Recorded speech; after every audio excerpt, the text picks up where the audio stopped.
The Influencer's Edge is brought to you by the Rapid Sales Accelerator. If you're ready to skyrocket your sales by 30% or more in just 90 days, then you need to claim your free training right now.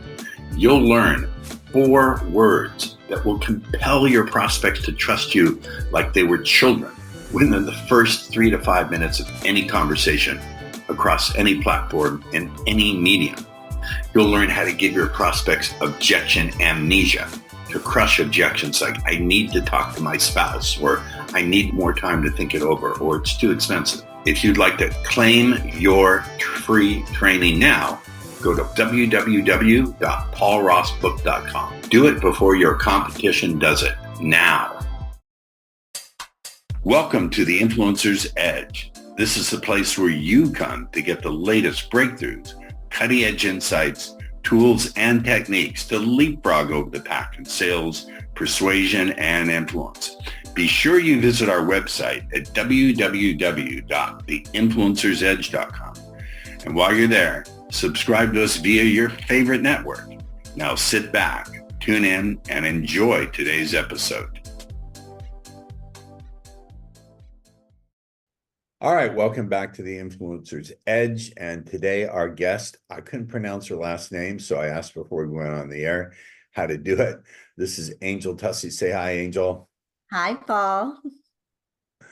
All right, so Angel, I'm just going to power through your biography because as I told you before the show started, I tend to want to get into the person rather than the bio, but there's some interesting things. So one of the biggest struggles for entrepreneurs is getting their message out in front of more of the right audience. Media specialist Angel Tuccy, that's you, rhymes with fussy. Are you fussy?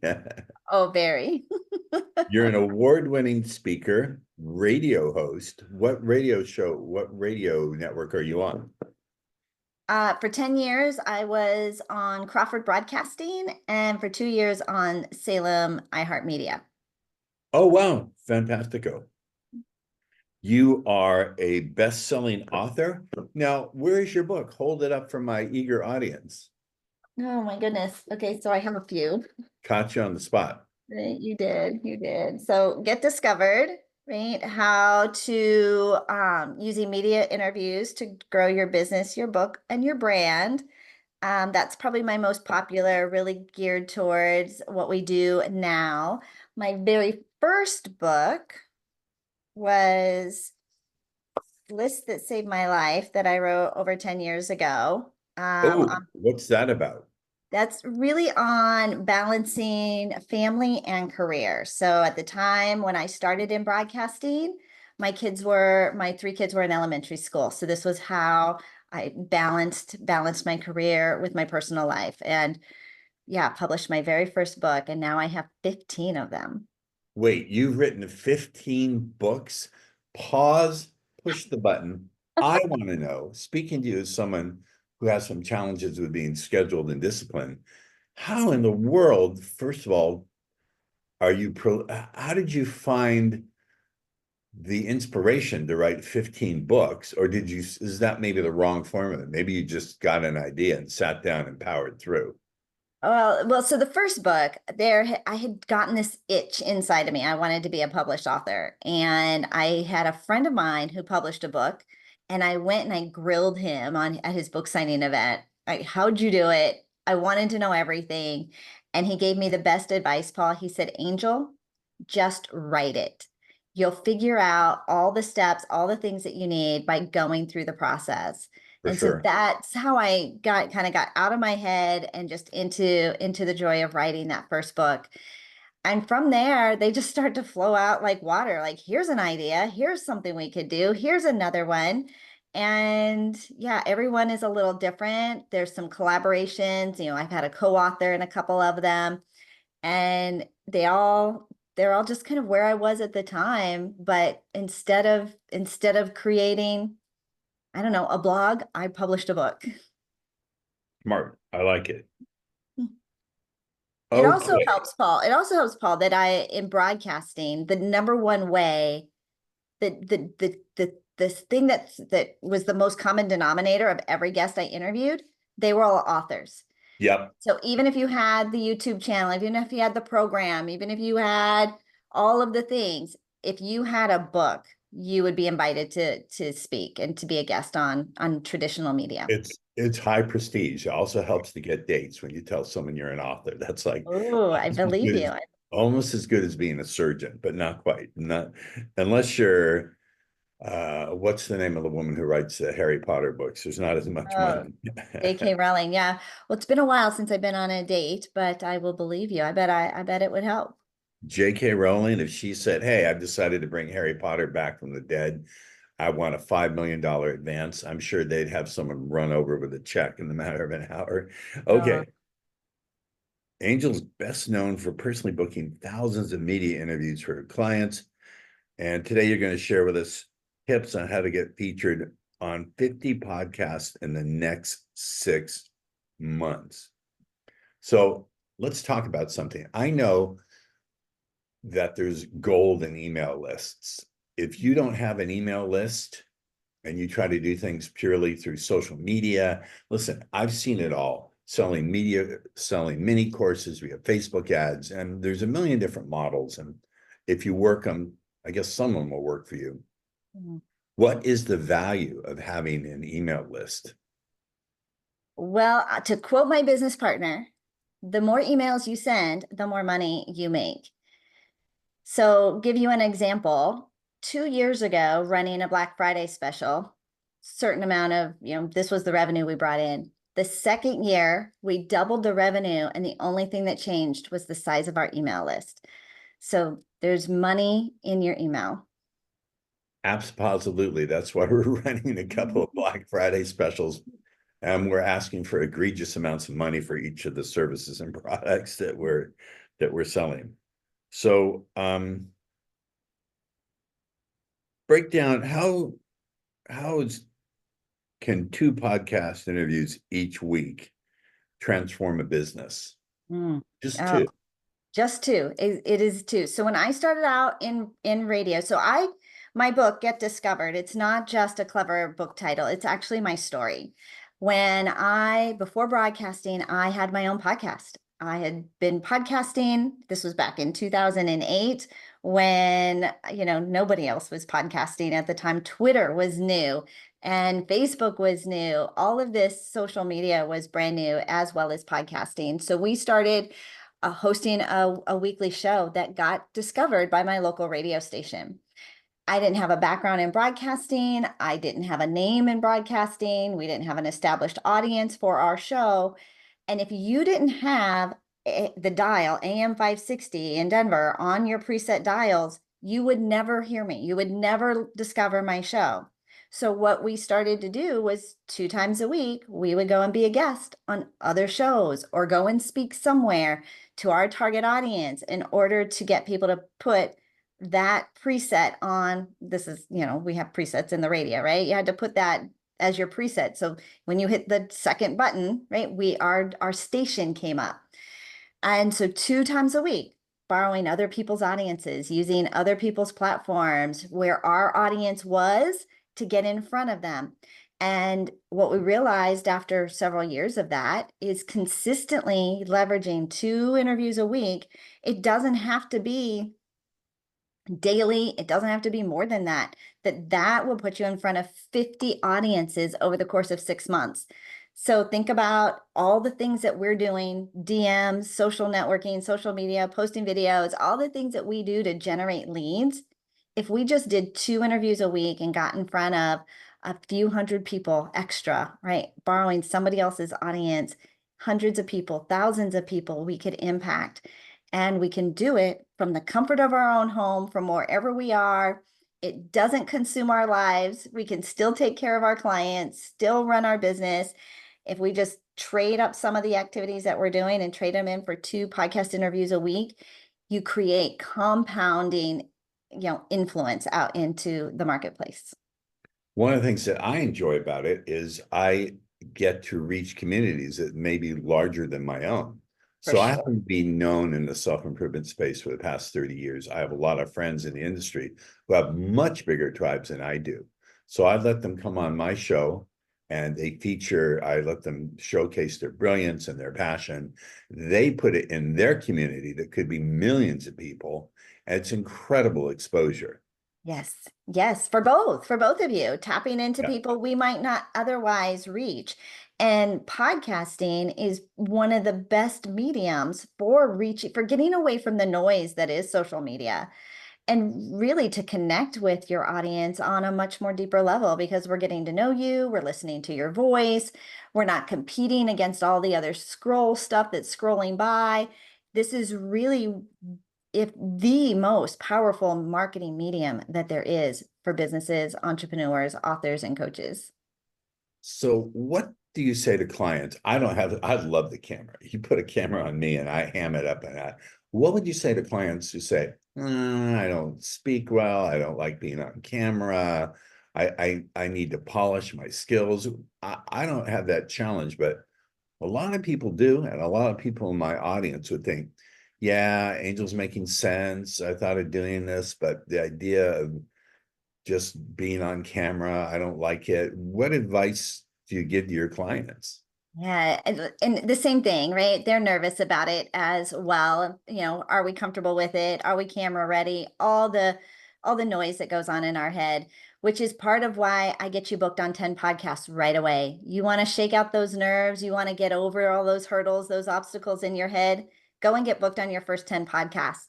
Watch how fun it is. The dialogue, the conversation that you have with every host is just unique and different enough. You'll figure out lighting, you'll figure out the camera, you'll figure out where to, like, you'll figure it out by doing. The path is paved by walking on it. So go get booked on 10 podcasts, problem solved. And don't be worried about being polished. I look at me, you can see my dinky little office with Batman over there I and love that. I love paintings the over there. Batman. It's just the message. I think the more authentic that you are and the less that you try to be polished, the better you come across. You're going to turn some people off, but Nobody wants perfect. Nobody expects perfect. And so the ums and the ahs and the gaffes that happen, the real life that happens if the cat walks across the keyboard, like that's life. And I think one of the things during the pandemic that showed us was like we get a glimpse into what you're really like. I'm barefoot, right? I don't have shoes on. I'm not all polished in a studio. We don't have, it's just two people being who they are and sharing life with each other. So you people don't want perfect. In fact, if you are, yeah, it's not necessary. But you will one get of the better. things You will get more comfortable with it. one of the things that I've learned from my podcast, one of my mentors, I have a few, said that the most important person in the audience is the person who you're interviewing or the person who's interviewing you, Hmm. because that's the person where you have the opportunity to do business ventures and form partnerships and maybe even find a potential client. So Oh, for sure, right? If the only person you connect with is each other, there is value. If you do 50 interviews over the next 6 months and you meet 50 new people that are aligned with your mission, aligned with your message, aligned with your audience, that alone is going to be incredibly valuable. The fact that we each have an email list, we each have a social media reach, we each have an audience that is following us, that's just gravy and icing on the cake. But truly, this is where it starts, and this is where the value is truly made, is in this connection. forgive me, ladies and gentlemen, forgive me, Angel. I'm having a little trouble keeping my microphone connected, and you deserve the best sound. So my apologies. I'm processing your answer. I'm not ignoring you. What do you say to clients who say, "Yeah, I'll do this, but I want to be on Joe Rogan, and I want to be like they have unrealistic expectations. They want to be on the huge shows." What do you? Yeah, this is actually something I think is really funny. People come to me all the time. They're like, Angel, yeah, most podcast hosts only have, a handful of listeners. I don't want to waste my time, right? Just talking to a few people. I'm like, number one, the host, right? There's incredible value right there. Number two, think about the rooms, the networking rooms, the places you've gone and been able to speak in front of the audience. Like if there was 50 people in the room, 100 people in the room, you would think you hit the jackpot.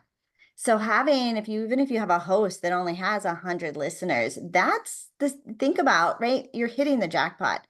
But then the third thing I would say is who who are you to think that Joe Rogan would want to talk to you? He's going to put you in front of millions of people, and you have an email list of 13 people on your list. Like, how do you qualify?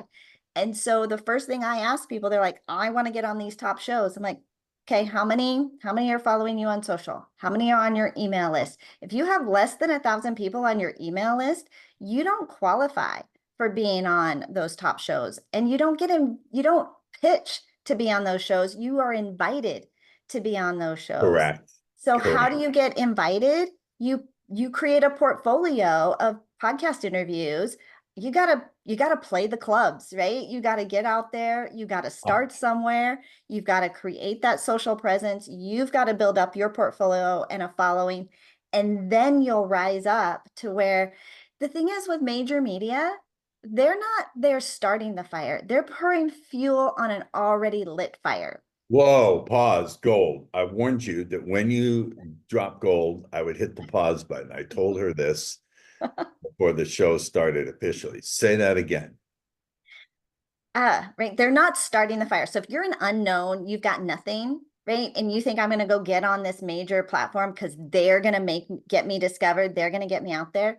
Major media pours fuel on an already lit fire. You already have to have a good story, a good following, something of why they would bring you in. What impact are you making? Are you already trending? Are you already viral? Go and light a fire and then let those larger platforms pour fuel on it. I started my career, I almost said the 30s, 30 years ago by being a provocateur. I knew how to play producers, so they wanted to book me on all the major chat shows. But very few people are willing to have the cojones or the insanity to do things my way. So don't do things my way. I mean, when you think about the people that are controversial, they're doing things, they're kind of, rattling cages and shaking up the norms. That's what people are talking about. So if you've got something impactful in a story and an impact you're doing and, impacting the community or doing something, people are going to want to talk about that. What happens is a lot of the people who come into my community, they just want to sell their stuff. They just want to go on and do infomercials. They just want to sell their program. They're like, I see in my Facebook group, I've got a new event. I need to get on podcast so I can promote my thing, promote my workshop, it's Doesn't not work. an infomercial. It's not a sales pitch. And nobody's interested in just bringing you on so you can sell to the audience. There's a QVC channel for that somewhere, right? Like this is for you to add value, to be entertaining, to educate, to inspire, to bring hope to the darkness. Like you've got to show up that you're out there truly doing something that's going to impact somebody's life. One way I would put it is, I want to bounce this off you and see what you have to say about it. People are not so into, people may be interested in your technique, but they're fascinated by your transformation. What was the transformation you went through, and how can you bring transformation to them? Yes, yes. I love that. You're right. Like, because we're all We going steal through that. stuff. Yeah, We right. steal that. I am. They're more interested in your transformation. I interview people every day. I'm, for Media Firestorm, and to see if they qualify, but they are interested in your transformation. I'm writing that down. Okay.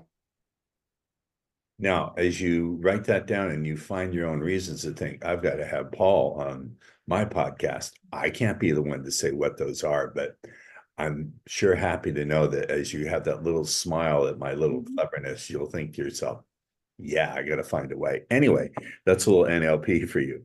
So you're on the podcast, someone's podcast, and people are jumping on your mailing list. What are the incentives you can give people to get on your list, to sign up for your list?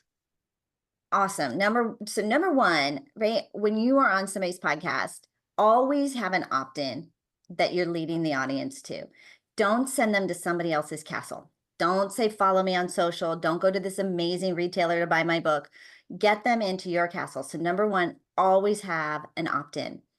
The three things that we have seen the best success in giving away, right? Something for you, something for me. You get my prize. I get your email address. The first thing is,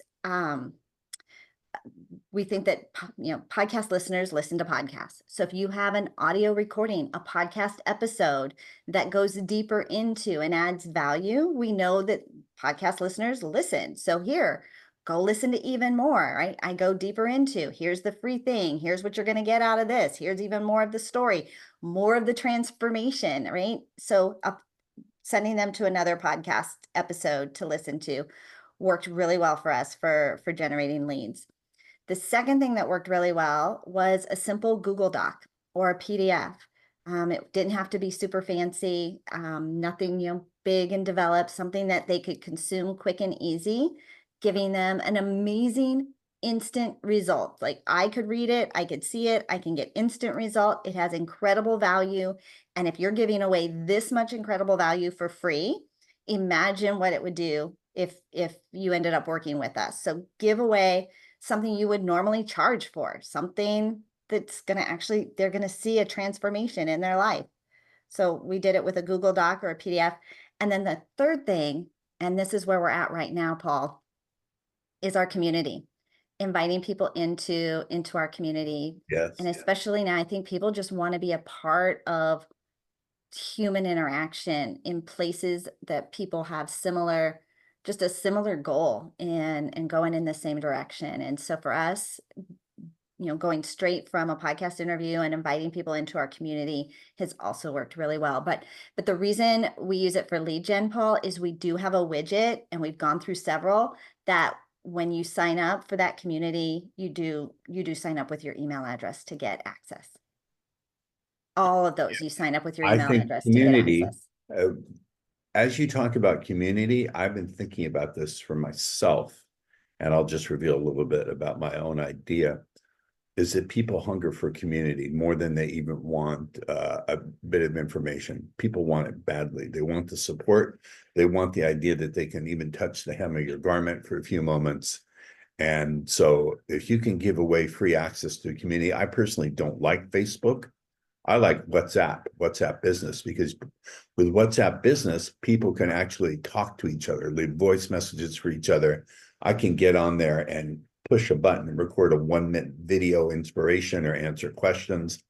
I would encourage people listening to this to, if you're going to create a community, you can start on WhatsApp Business. This is just my idea. Facebook can always deplatform you for any reason whatsoever, without explanation, without appeal. Just you're done, you're gone. I'll tell you, we are feeling that. Our group has grown from 10,000 to almost 40,000 in 2 years, and with every new person and every new milestone, we are feeling that.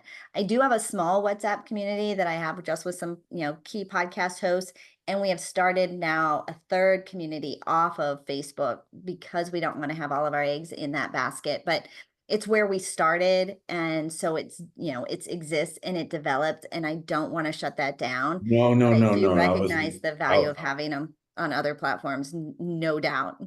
Yeah. All right. So people have these 3 things they can give away, some kind of Google sheet or something where they can see an immediate win, an immediate result. How about giving away like a free copy of a book, a short book that people can consume in like half an hour? Here's the thing. Marketing is testing, tracking, tweaking. If what you're giving away is working and people are opting in, and then it moves them further into your sales cycle, then stick with it. If you have that and it's working, I don't want you to change it. Yep. We've changed ours a couple times, like tweaking. Okay, we got this many when we use this, we got this many when we use that, but where we got the most results was when we did this. And so if the ebook works or a small book and people are consuming it and they are then moving further into your sales cycle, stick with what works. I mean, it's the challenge with most business owners is we don't have enough data. We're not doing enough volume of anything. Right. So we don't have enough data to know if it works. What we often say is follow the facts, not your feelings. If the data says it's working, do it. If it's Right. not, let's see if we can find something else that might work better. Fail fast forward and have data that shows you what's working and what's not. That's not a message that people want to hear, but ultimately following it will show you the results that you want to see. Okay, so I want to talk to you about something else. It's not on your list of questions. What if you could give a tip to someone who's new to being a podcast guest? Just one tip that would make them a better guest. What would it be? And how can they do that? Well, the good news is it's you, and nobody has a story or a journey like yours. That's what truly makes you unique. So share your story. Nobody can argue it with you. You're not wrong. It's your story. Share your story, because people right now, they, like you had said about the transformations, people are hungry and they're searching. And so if you've got a story, and everybody does, and you start to share your story more often, you'll get it. You'll get it to where it's more concise. It's easier for you to share, and you'll end up seeing your hero's journey throughout that. This is where I was. This is how I fell. This is when I got up, and this is where I'm going. Fantastic. We have come, I think, wow, we've whipped through this pretty quickly. I know my audience will want to stay in the conversation with you. I'd love to say, putting it that way. Not do you have a free gift, but my audience wants to stay in the conversation with you. Angel, how do they do that? I'm so glad you asked, Paul, because I want to stay in the conversation with them as well. We run one of the largest Facebook communities right now, where we help our clients connect with podcast hosts who are looking for great guests with incredible stories. And they can plug into that access immediately and for free by going to needaguest.com. Needaguest.com. We'll send them right into that Facebook community. And I would love for them to send me a DM once they get there. And that also works the other way around. I'm now booking some great guests for my show, thanks to being a member of that community. I've seen your posts, and I've seen the activity. Yeah, people are loving it. So if you have a show, you are looking for guests, you can come here and network directly with guests that are looking for shows. Thank you so much. Stay on with me after the recording is done, because I want to chat with you just a little bit. Another fantastic episode of The Influencer's Edge. And we'll see you on the next show. This is being recorded right before Thanksgiving. So happy holidays. Don't drive drunk, stay sober, take away the keys, and don't try to please. Make sure that you're safe during the holiday season. And we'll catch you on the next episode. Bye now. The Influencer's Edge is brought to you by the Rapid Sales Accelerator. If you're ready to skyrocket your sales by 30% or more in just 90 days, then you need to claim your free training right now. You'll learn 4 words that will compel your prospects to trust you like they were children within the first 3 to 5 minutes of any conversation across any platform in any medium. You'll learn how to give your prospects objection amnesia, to crush objections like, I need to talk to my spouse, or I need more time to think it over, or it's too expensive. If you'd like to claim your free training now, go to www.paulrossbook.com. Do it before your competition does it now. Thank you for tuning in to The Influencer's Edge, where you get the latest breakthroughs, cutting-edge insights, tools, and techniques so you can leapfrog over the pack in sales, influence, and persuasion. Remember to visit our website at www.theinfluencersedge.com to enjoy even more great episodes like this one. We look forward to seeing you again on the Influencer's Edge Show.